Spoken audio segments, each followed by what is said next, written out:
iyang duga nga ri sa tong panit katuljud siya. Muna amping lang jud kun magkuha ni ining tanom nga biga kung mag-harvest na. Kini siyang tanoma.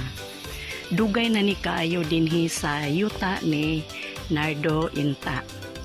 Tinanom ni Tatay Nardo sa kaniadto mga 40 years plus na.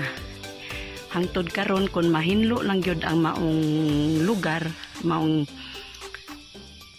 yuta, naap mo tumaw ang maong mga tanom.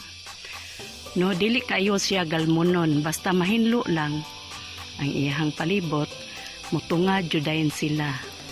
Muna lipay kay ko kay kanang naay mga biga nga hintunga nga akong gihinluan. Oh, nakakaon na intaw, makakaon